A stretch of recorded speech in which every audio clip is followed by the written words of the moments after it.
Welcome to Hargreaves Lansdown's Meet the Manager. I'm Joseph Hill, and today I'm joined by Nick Shenton, co-manager of the Artemis Income Fund, which features on our Wealth shortlist of funds selected for their performance potential. Nick, welcome to the studio. So the Artemis Income Fund invests in UK-listed companies, mainly larger companies, that you think are capable of growing their dividends consistently over time. But your process starts with analysing free cash flow. So why is that? Well, it's pretty simple, Joe. Trust me, we do go through complexity to get to the simplicity, but you pay dividends from cash, not from accounting profits. And we think it's really important to look at the prospects for the company in terms of its cash profits after everybody's been paid. So that's not just making sure that you're paying your suppliers and your employees and paying the government, paying the banks if you've got interest, but it's also paying back into the company itself. So making sure the business is being reinvested in. And once you've done all of that, you have a line of sight to what the cash profits are. And we think the ultimate arbiter of truth, in our experience, is the ability for a company to sustain and grow a compounding dividend over time, and that comes from cash flow. So our mantra is cash flow first, dividends second. And you talk about competition for capital when constructing the portfolio. What is that, and how do you compare the prospects for companies side by side? Our business is really about judgment. We've got to make consistently good judgment, acknowledging that we will get things wrong. So the aim of the game is when you win, win big, and when you lose, lose small. And we find that our judgment has improved from having more tension in the portfolio. And what we mean by that is a reduced number of names, around 50 stocks, and a watch list of companies outside. And we're constantly comparing stock A that's in the portfolio to stock B that's outside and saying, well, if we swap them, would we improve the overall characteristics of the portfolio?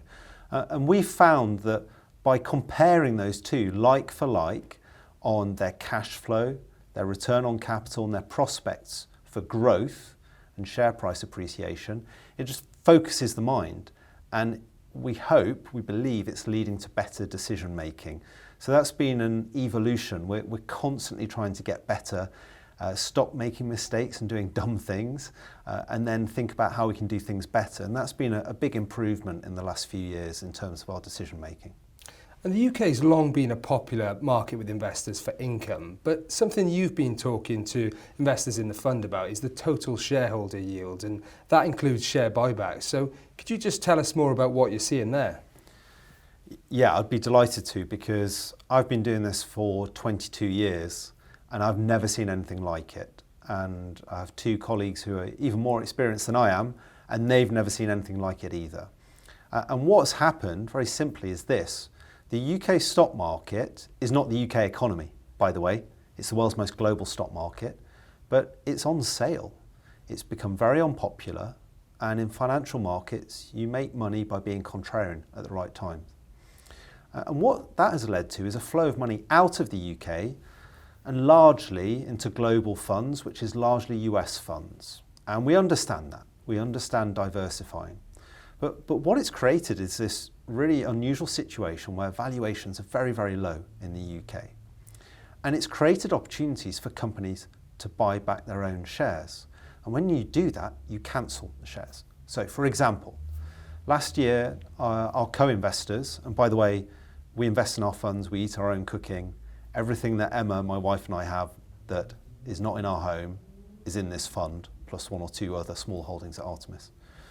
And when you look at that opportunity to reinvest and see the growth in capital, what is standing out is that these companies are buying back shares like Tesco last year, where we increased our ownership of the company by 5% without spending a penny, which is extraordinary. They bought back 5% of their shares last year, and the disinterested sellers have left value on the table for patient owners like us.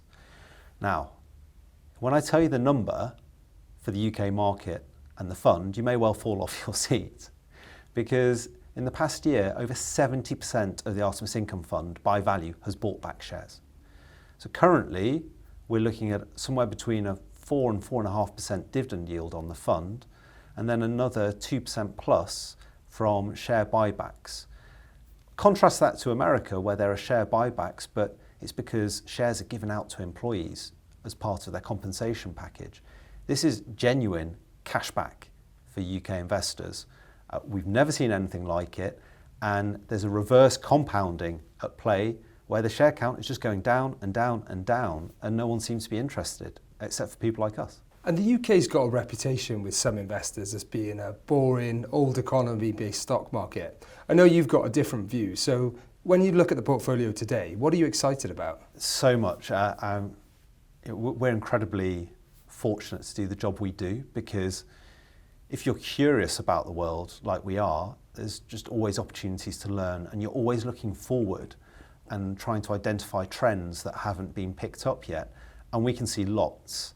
And so the two things really stand out in its simplest form is firstly this share buyback that I discussed, that you are getting cash back in a way which is really meaningful.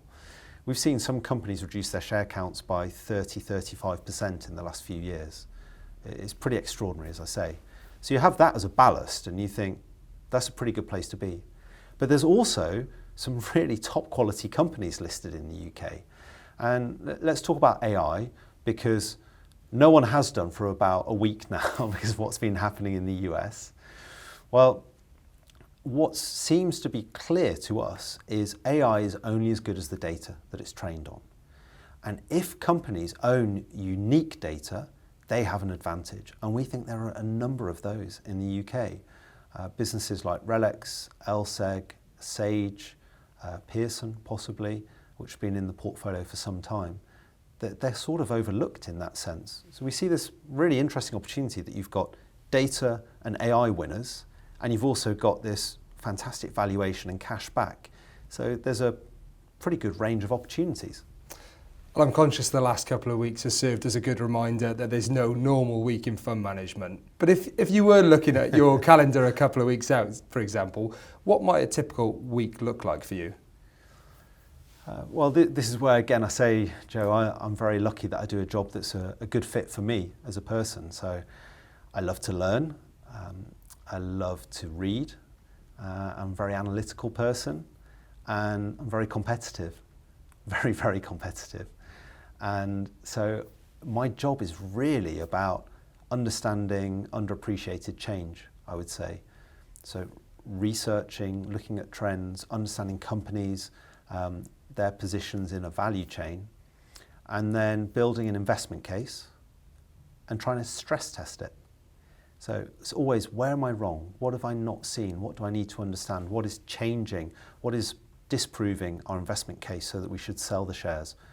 What is actually coming through as confirmation that means we should increase the shareholding? And so that's the essence of it really, is trying to gather new information and put it into a framework so that we can analyse it and produce a perspective which is differentiated. And I'd say the best part of the job is meeting with company managements. That's really enjoyable, and again, we're very privileged to do it. And the final thing I'd say that I love about the job is there's no BS, and that's one of the things that first attracted me to it. You can't talk your way into being a good investor. Your numbers are there on the page, and so we have to move the money around and put it into the most attractive opportunities, and time will tell whether we're right or not. And there's lots of very good UK equity income fund managers. What do you think is your edge? There's some very good investors around in total, and I couldn't really speak to them, but if I were to describe what it is that works for us as a strategy that's been going for 25 years and returned high single digits per annum through very different market environments, a few things stand out. You've got to have a really strong belief structure in what you do, and that's got to work in different market conditions. Which we do, and it's tried and tested. And we really do think long term. If we're going to invest in a company, we're hoping to still be there in 5 or 6 years' time. The average holding period is actually 6 to 7 years in the fund. We're trying to sell our losers quicker and hold on to our winners for longer. So some stocks have been around for over 10 years. You really compound your knowledge on those. And by looking longer term and looking at the free cash flow and trying to mentally think round corners in a way that's maybe a bit more imaginative than finance has historically been, which is quite linear and spreadsheet-led, then we think that we're taking a longer time horizon than many in the market and spotting what we call underappreciated change. And then by being partners to companies, being polite and respectful but challenging, because we and our co-investors own those companies, then we think we build a really strong network, and the income team at Artemis has that by being one of the larger, longer duration, more heritage funds around. And then Artemis, UK desk and Artemis in general, we think has a good reputation. So we can really leverage that network, and we're quite clued into UK business by really doing this because we want to be in relationships, not transactions. Transactions are less meaningful, and a relationship and really understanding a business deeply as an owner, we think can add value to the companies, to the ecosystem, and to our co-investors. You spent your career investing in UK equities. What top investment tip have you picked up along the way that might have been useful to know back when you started out? Oh man, I could write book after book of all the stuff I know now that I wish I'd known then. Partly because I knew nothing, partly because there's a lot to learn. What we do is a reductive art. So it's about stripping back all the noise and saying, well, what really, really matters? And I'd say if I was to distill it down to one, I think it would be understand the true and sustainable value creation. And what I mean by that is identify a business that's creating value for its stakeholders, because then it will be sustainable. And a business which is doing that in a thoughtful way to create more value than it's taking. Because when business is done well, it's win-win. Sport is zero sum. I win, you lose. But business is win-win. And I think when you get there, you start to understand, well, which business is differentiated, which really has something about it, and which has depth to it that means that there's sustainable value creation, rather than, oh, this stock is cheap, that dividend yield is high, oh, they've just put up prices and profits moving a bit. I think that's probably the core essence of it. And who would you say has had the biggest influence on you as an investor? Well, as you say, there's some fantastic investors out there, and we've all read the letters of Warren Buffett, and there's so many books that you can read and interviews you can watch to almost rub shoulders with greats. And what I've found is that those greats, when they write a book, they want it to be good. So there's lots of lessons. But there's only one answer, I think, and that is Adrian Frost, my colleague, teammate, I'd say, and good friend. So I've worked with Adrian for 13 years. I've been investing for 22, sorry, so a decent proportion of that time. What can I say about Adrian?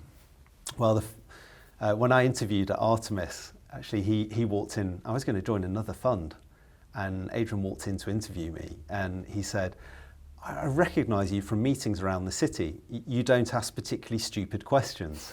And I realise now that was a great compliment. We got along very well, and there's so many things that make Adrian a great investor. His fundamental quality is he is a great human being. He's a really good person with good values, and people want to work with him. He's very humble, so he's never got carried away with success. And there's a million things I've learned from him every single day, sat next to him, watching him, observing him, asking questions of him. I'd say maybe his superpower is just consistently better judgment than most people. And I think he gets there from being balanced in his appraisal of matters. He's not emotional, and he's constantly prepared to ask himself the questions, where could I be wrong? And again, I could write multiple books about working with Adrian, but I would say he's had the biggest influence. And outside of work, Nick, how do you switch off? Well, I have a 4.5-year-old daughter and an 8-week-old daughter, and a dog whose nose has been put out a joint, and a wife who, bless her, is having to handle all of it. So outside of work, I'd say there's not much switching off at the moment, but very happy and blessed to be in that position. I do think it is important to switch off, to be sustainable and to stay fresh. And there's a challenge with this, that this is not really a job, it's a vocation, and you're always learning. There's always something to pick up on to improve you as an investor. And the great thing about this is the stock market is the world's greatest social experiment, so you learn a huge amount about yourself, and it's incredibly fulfilling to do that. But you have to manage yourself, and I'd say it's maybe less switching off and it's more pulsing. And we're fortunate we rub shoulders with some very good CEOs, and we talk to them a lot about this, about how do you manage your own energy levels and those of people around you. And there's times you have to go hard and times you have to know to ease off. And the big discussion I've had with my family, with Emma, is being present at weekends. So while you're always on and thinking about work, the big one is Friday after the market close, I'll go for a run with Harvey, the dog, through the forest where we live, and just put some distance between me and work. And I'll still be thinking about it, and we'll still be saying, hey, did you read this article in the paper, or what about this news? But it's at a much lower intensity level, so that then we can be really present with the family and enjoy that time, rather than being with the family but not quite there mentally. Great, Nick, thank you for joining us. Thanks very much for having me, Joe.